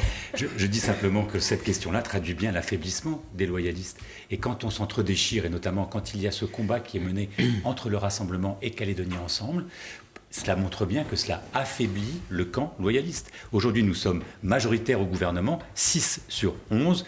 Bien évidemment que c'est un président loyaliste qui doit être à la tête de ce gouvernement. Et rien ne se fera sans une discussion entre les 3 formations que nous représentons, Philippe Dunoyer, Thierry Santa et moi-même. C'est indispensable, je le répète, à 3 ans et demi de la fin de l'accord de Nouméa. C'est ce que les électeurs qui nous ont fait confiance au mois de mai 2014 attendent de notre part, et qu'on arrête de donner ce spectacle, je dirais, pitoyable que l'on donne depuis 2 mois. Alors effectivement, beaucoup de téléspectateurs estiment que vous faites du tort au pays. Voilà, sont des sentiments de révolte aussi. Qu'est-ce que vous auriez à leur dire ce soir, directement à ces téléspectateurs? Je crois qu'à un moment donné, il faut dire les choses telles qu'elles sont. Il faut arrêter de mentir aux Calédoniens, espérer que Calédonie Ensemble et le Rassemblement, l'UCF, je ne sais pas, arrivent à s'entendre sur une politique économique, sur une politique minière, sur un certain nombre de dossiers fondamentaux pour le quotidien des Calédoniens. Moi, j'y crois plus, très sincèrement. Et il faut arriver, je crois, pour préparer la sortie de l'accord de Nouméa, il faut dépasser à un moment donné cette logique des blocs. C'est la logique qui a abouti à la situation que notre pays a connue de guerre civile. Il faut arriver à dépasser cette logique de bloc. Et c'est la raison pour laquelle nous demandons à revenir à cette démarche de collégialité. Il faut faire cohabiter, c'est la particularité de notre pays, il faut faire cohabiter la logique électorale avec une logique consensuelle. C'est comme ça qu'on a réussi à sortir des événements de la fin des années 80, et c'est comme ça qu'il faut arriver à faire en sorte que nous sortions de l'accord de Nouméa et que nous trouvions une nouvelle solution qui maintienne la Calédonie dans la France. Alors en parlant consensus, on a une autre question d'un téléspectateur qui nous dit pourquoi ne pas faire appel justement à quelqu'un qui rassemblerait tout le monde, qui ferait consensus, et la personne nous dit, comme Jean Lec par exemple, Monsieur Régnier. Une sorte de président finalement au-dessus des partis. Tout à fait. Oui, tout à l'heure, je voulais aussi faire un petit commentaire sur le fait de dire que tout le monde perd des voix, les partis perdent les voix. C'est vrai que le meilleur score au niveau des provinciales, je crois que c'est M. Neko Nepehoun sur la province des îles. Et M. Nepehoun a été élu à l'unanimité président de la province des îles. Donc on voit, quand un homme a cette capacité de faire vivre la démocratie, on voit les résultats au niveau des urnes. Une fois que j'ai dit ça, moi, ce que je voulais préciser aussi, peut-être que les partis non indépendantistes, je vais les appeler comme ça, sont au bout de leur projet. Il n'y a plus de projet. Le seul projet véritable, c'est une nouvelle nation. Et c'est peut-être aussi cet appauvrissement, c'est-à-dire qu'il n'y a peut-être plus rien à proposer. Et donc on est peut-être dans une fin d'un cycle. Et je pense, j'en suis même persuadé, qu'il faut véritablement qu'on se mette aussi autour de la table pour parler de l'avenir de ce pays et peut-être aussi d'un avenir d'un pays souverain. Et je crois que ça fera énormément de bien à la population de voir aussi cette éventualité et d'arrêter de se cacher les yeux, de faire peur et de ne plus avoir de projet à développer. J'ai envie de dire, déjà, pardonnez-moi Frédéric, tous ensemble, et puis après, éventuellement, vous pouvez parler d'un pays souverain, parce que personne ne va vous rejoindre pour discuter d'un pays souverain. Non, mais l'immédiat. Là-dessus, c'est ce que l'on dit aussi en ce moment au sein de l'Union calédonienne. Vous savez qu'il y a des groupes de travail, des comités de pilotage sur l'avenir institutionnel. Mais l'Union calédonienne est en train de... Deux réunions vous attendent d'ailleurs le mois prochain. C'est ça, oui. L'Union calédonienne se pose la question de savoir si on va continuer à aller à ces comités de pilotage en sachant que nous allons retrouver ces responsables politiques autour de la table. Nous, on préfère aller voir la population, parler avec la population. On n'a pas besoin de ce filtre. Quand on voit que ces responsables, au nom, alors je ne sais pas, d'un contrat de gouvernance solidaire, au nom de je ne sais pas quoi, bloquent l'accord de Nouméa, sont en train de revenir sur l'esprit de l'accord de Nouméa. Donc, nous, la question qu'on se pose, il faut que notre projet, on aille vers les populations pour Je crois créer qu'il y a d'autres ce questions pour tout à fait, une question à M. Santa. Donc, ce sont des questions un peu à chaud qui nous sont parvenues pendant le débat. La personne vous pose la question de savoir si vous aviez remporté les élections, quelle aurait été votre position aujourd'hui? Je veux juste peut-être rappeler aux téléspectateurs qu'en 2009, quand le Rassemblement a remporté les élections relativement, avec une majorité relative, il a constitué ce qu'on appelle le pacte républicain et a voulu lancer une démarche à nouveau de rassemblement des groupes loyalistes plus longtemps que le CGS de Calédonie Ensemble, puisqu'ils se prévalent d'être à l'origine du CGS. Même si vous n'aviez pas trop le choix, très sincèrement, M. Dunoyer, le CGS, vous étiez obligé de le faire. Mais bon, je ne vais pas m'étendre là-dessus. Ça parce que je vais vous donner une anecdote. Pour finir, non, mais dites-la. L'anecdote, elle est simple, c'est que vous n'étiez pas là, je ne sais pas le mon fait, mais quand on a commencé les discussions, M. Yano était là. Vos représentants du FPU ont dit vous êtes légitime à prendre toutes les responsabilités. Oui, mais c'est la vérité. Même si je n'étais pas là, j'avais comme le retour régulier de notre représentante. Mais c'est la vérité, M. Yano pourrait confirmer. En l'occurrence, elle a effectivement prononcé ces mots parce que, vu votre arrogance dans les discussions, elle a surtout fait comprendre à vos représentants. On propose le CGS et on est arrogant. Surtout fait comprendre que vous n'aviez pas le choix, ou sinon on se mettait dans l'opposition, et dans ce cas-là, rien ne fonctionnait, et même vous ne seriez pas élu à quelque présidence que ce soit. Ouais. Quoi qu'il en soit, pour revenir à la question, rappelez-moi l'objet de la question. Si vous aviez si on avait eu la majorité relative, on aurait effectivement, et on l'avait dit, et on l'a tous dit, au moment de la campagne électorale, qu'on était prêt à renouer une démarche commune des partis loyalistes. Peut-être qu'à la différence de nos camarades de Calédonie Ensemble, nous, notre objectif était toujours derrière de retourner vers une logique de concertation, de recherche consensuelle, d'une nouvelle solution pour sortir de l'accord de Nouméa dans les meilleures conditions. Peut-être essayer d'être plus rapide parce qu'il y a encore d'autres questions et on n'a plus beaucoup de temps. En paix et en stabilité comme c'est le cas aujourd'hui. Alors parmi les autres questions, une personne nous dit est-ce que ce n'est pas finalement la personne de Philippe Germain qui pose problème? Est-ce que vous pourriez envisager quelqu'un d'autre? Non mais attendez. Enfin, pourquoi pas? Les questions sont posées. Depuis tout à l'heure et depuis le début, depuis le débat, on assiste à une personnalisation des problématiques. C'est une tendance que nos adversaires ont érigée en pratique. Nous, on n'est pas dans la personnalisation. Les problèmes sont des problèmes de fond, ils sont des problèmes de société, politique, pas de personnalité. Ça, c'est un. Deux, je rappelle respectueusement à Gérard Régnier que si nous étions arrivés au bout de la logique d'un modèle loyaliste, au bout de 2 mois et demi, que faudrait-il dire des indépendantistes qui ne parviennent pas au bout de 8 mois à élire un vice-président? C'est juste anecdotique.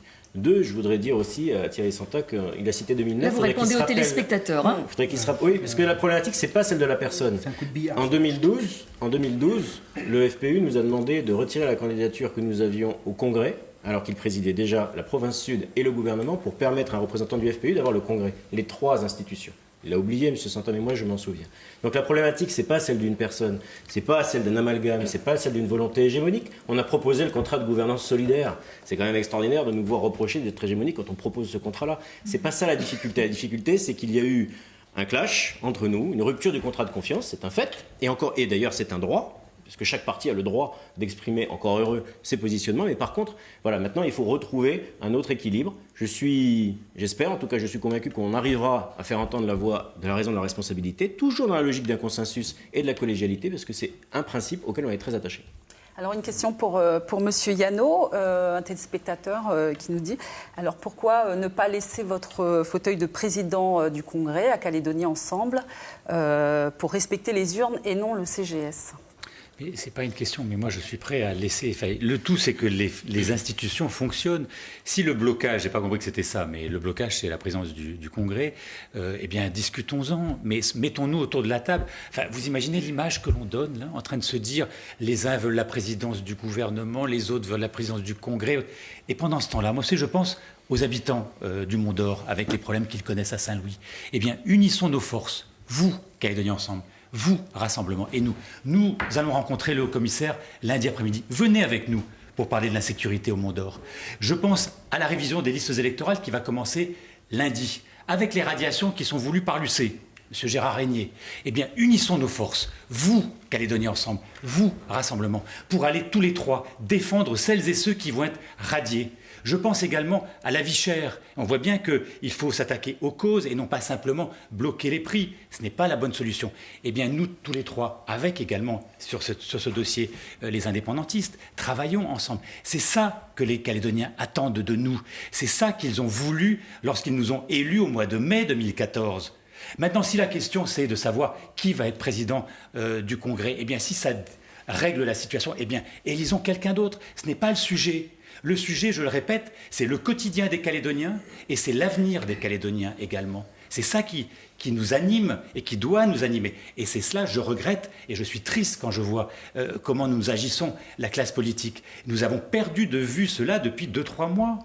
En nous chamaillant et en bloquant les institutions. Si vous l'avez perdu et vous vous enfermez, mais si, parce que Calédonie Ensemble s'enferme et bloque complètement les institutions. Nous l'avons perdu tout seul, bien sûr. Il y a eu différentes. Je peux répondre sur une proposition. Mais mettons-nous autour de la table. Pourquoi est-ce que vous refusez de vous mettre autour de la table pour discuter de cela et de ces sujets? On cristallise, bien sûr, toute la responsabilité. Je vais répondre sur un autre sujet parce qu'il est plus important, il est d'actualité, celui de l'annonce des potentielles révisions des listes électorales. Parce que là, pour le coup, il y a un combat. Je crains que nous ne puissions pas engager ce débat ce soir. Il nous reste peu de temps et ça demande. Je vais pouvoir le dire aussi parce qu'il y a des téléspectateurs qui sont inquiets depuis le sujet de tout à l'heure, j'imagine, et depuis probablement la lecture de certains articles. Donc Calédonie Ensemble est tout à fait prêt pour continuer avec les autres formations loyalistes le même combat qu'ils ont entrepris ensemble depuis plusieurs mois pour éviter que ces radiations n'aient lieu, en demandant que l'État respecte la doctrine Jean-Marc Ayrault. Et bien voilà, vous pourrez peut-être vous retrouver autour d'une table pour parler de ça. Et puis ensuite, vous parlerez d'autres choses. Je ne peux pas laisser passer ça. Je veux dire, j'entends Philippe Noyer me dire qu'il est prêt à défendre les citoyens calédoniens qui font l'objet d'un recours. Et en même temps, j'ai entendu, et vous étiez là, M. Noyer, Calédonie Ensemble, accepter la modification des commissions administratives qui ont pour objet essentiel de satisfaire la demande de l'UC. Il faut être cohérent à un moment donné, M. Noyer. La cohérence, elle est simple. Vous ne pouvez pas dire tout et son contraire à chaque fois. Je veux dire, non, ça c'est votre spécialité, M. Zanta. Moi, je vais vous dire, c'est très simple. On était pour et on a fait une proposition d'un magistrat de plus, parce que les magistrats, à la rigueur, ce n'est pas des bandits de grand chemin. Je vais vous expliquer. Un magistrat, ce n'est pas un bandit de grand chemin. Et on était d'accord parce que l'État, dans la personne du Premier ministre de la République, s'était exprimé pour dire quelle était la doctrine que le représentant de l'État tiendrait. Et à ce moment-là, il n'y avait pas de souci. Si maintenant l'État, et c'est ce que je suis en train de constater comme vous, et je ne suis pas satisfait de ça, j'imagine comme vous, change la doctrine Ayrault, alors à ce moment-là, il n'y aura pas de magistrat en plus. Philippe et le combat, il sera ailleurs. Merci. Rapidement, Gérard Régnier là-dessus. Et puis ensuite, une toute dernière question de téléspectateurs. D'accord. Non, je ne peux pas laisser dire les choses autour de la table. Je veux dire, et là, je ne peux pas parler de loyalistes. L'Union calédonienne n'est pas pour les radiations. Elle est pour l'application de la loi. Un point, c'est tout. L'application de la loi. Pas de doctrine, pas de bidouillage, la loi. C'est tout, c'est pas plus compliqué. Et aujourd'hui, la Cour de cassation vient de plaider en notre faveur et en faveur de la loi. Sur des critères ethniques. Frédéric, donc vous avez encore une question. Oui, une dernière question. Vous évoquiez tout à l'heure dans le débat l'inquiétude du monde économique. Alors, une personne nous dit plusieurs points donc, de l'agenda fiscal, économique et social sont en souffrance. Concrètement, demain, que comptez-vous faire ? Je pense qu'on va faire tourner la parole, Monsieur Dunoyer. Mais rapidement, s'il vous plaît, chacun. Rapidement, nous, on est toujours liés par notre signature. On a signé l'agenda, donc en l'occurrence, il faudra le mettre en œuvre. Effectivement, c'est compliqué. Aujourd'hui, c'est même impossible, puisque le gouvernement n'a pas la capacité, mais c'est toujours notre feuille de route. Non seulement parce qu'on l'a signé, mais bien sûr parce que c'est aussi le fruit d'un travail, contrairement à ce qui a été dit, avec l'ensemble des forces vives, intersyndicales, de patrons et de salariés de la Nouvelle-Calédonie. Et c'est parce que c'est ce qu'attendaient les Calédoniens quand ils sont descendus dans la rue en 2011. Ce qui signifie que les dossiers continuent à être travaillés Le sens, c'est que justement, on retrouve la présidence du gouvernement la capacité de faire avancer ces dossiers. Je rappelle que les premières conclusions, les premières concrétisations de cet agenda, c'est les 3 réformes fiscales dont on a parlé tout à l'heure, qui ont été initiées par Philippe Germain, donc Calédonie Ensemble. Voilà, sur ce thème, Gérard Régnier, rapidement. Oui, juste, je note l'exclusion par M. Dunoyer des élus Union calédonienne qui ont été élus par le peuple aussi pour participer aux travaux. Simplement, on nous dit on a un agenda qu'on a négocié, discuté avec les forces vives et donc on n'a pas besoin de vous. Je note ça. Simplement, nous, on vous propose cet appel à l'unité calédonienne. On vous propose de se mettre autour d'une table, de revenir sur le travail qui a déjà été commencé est fait et qu'on en rediscute et on va trouver des solutions ensemble. Thierry Santa. Je te rassure, je vous rassure, M. Régnier, nous non plus, on n'a pas été consultés pour la réflexion sur cet agenda, mais j'ai déjà dit, mais on n'a pas voté les lois fiscales, ça me permet d'en parler. Là, on parle des inquiétudes du monde économique. Et je le rappelle, tous les représentants de l'UCF au Congrès n'ont pas voté non plus ces textes fiscaux. La totalité de l'UCF n'a pas voté. Pourquoi ? Parce que justement cet agenda fiscal, à notre sens, ne répond pas aux besoins des Calédoniens. Et là, ça répond à votre question. Donc vous n'avez pas répondu sur le monde économique ? Si, sur le monde économique, ça ne répond pas justement aux besoins du monde économique. On est dans une situation aujourd'hui avec ces lois fiscales qui ont été votées et qui pénalisent les entreprises encore plus qu'elles ne le sont aujourd'hui. On pénalise l'outil de production calédonien qui crée des emplois et en mettant en place ces nouvelles taxes telles qu'elles ont été votées, qui ne correspondent pas à l'agenda fiscal qui a été signé. Je parle de l'IRVM. Vous mettez en péril l'économie calédonienne. Monsieur Yannou, sur ces inquiétudes la question économiques qui est posée par le téléspectateur traduit bien, en fin de compte, ce que pensent les Calédoniens. Ils veulent que les politiques créent les conditions pour le développement économique. En ce qui concerne l'UCF, si le gouvernement ne prend pas les mesures, nous déposerons des propositions de délibération ou des propositions de loi du pays qui permettront à l'économie calédonienne de marcher au mieux et de fonctionner au mieux dans les mois qui viennent. C'est ça l'action que nous voulons mener et j'espère que nous serons rejoints par d'autres groupes pour permettre le bon fonctionnement du Congrès et répondre à la préoccupation des Calédoniens. Je m'adresse maintenant aux deux juristes. Rapidement, là aussi, parce qu'on est vraiment quasiment à la fin de l'émission, les propos que vous avez entendus ce soir vous rendent-ils, pessimiste, optimiste, incrédule ? Il me paraît très important qu'on ait terminé par la question du monde économique qui a démontré, il y a encore peu de temps, qu'ils arrivaient à résoudre leurs problèmes de gouvernance parce qu'ils étaient près du terrain et du concret. Et je pense que donc regarder ce qu'ils ont fait et les écouter est une très bonne piste. Patrice Jean. Ce que je vois, c'est qu'autour de cette table, il y a un consensus sur le fait qu'il faut un consensus. C'est déjà ça. C'est bien formulé. Il en faudrait un. Je remarque ce contraste dans l'accord de Nouméa, qui est un accord formidable, qui a ramené la paix, etc. On essaye d'avoir un consensus, on essaye parfois, selon la loi organique, l'accord de Nouméa, d'avoir même des majorités au 3/5. Et puis, on essaye d'écarter au maximum la loi majoritaire, qui est une très belle loi de la démocratie. Mais la démocratie, lorsqu'elle protège aussi la minorité, en plus de la loi majoritaire, c'est la démocratie au top.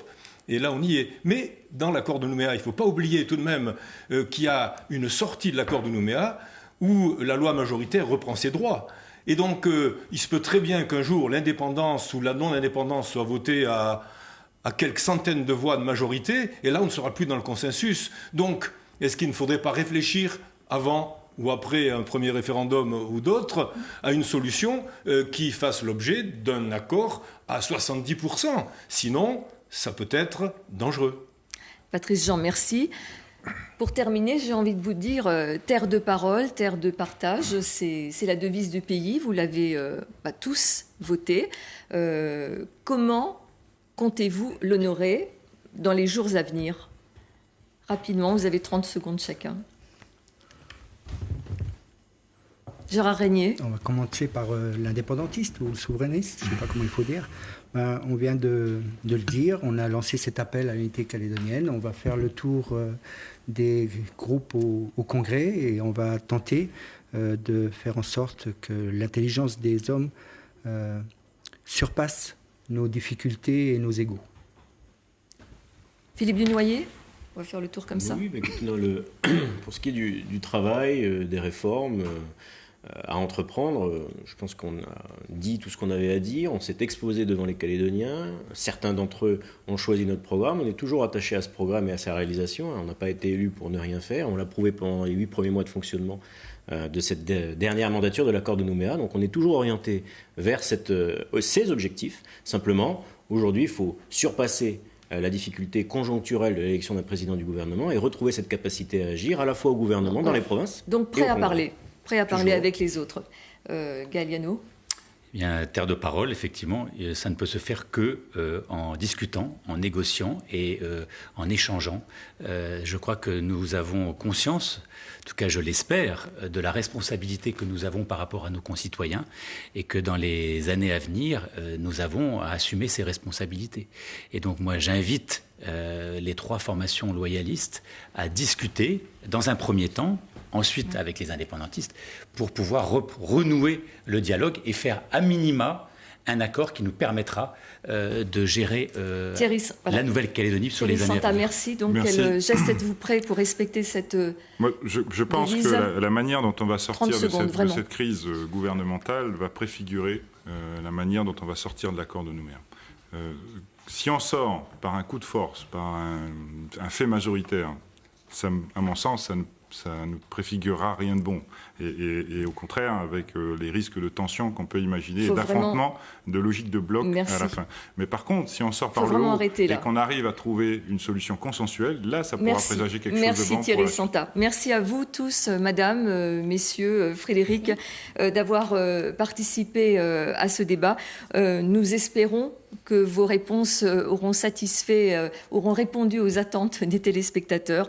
Excellente soirée à tous. Au revoir. Merci.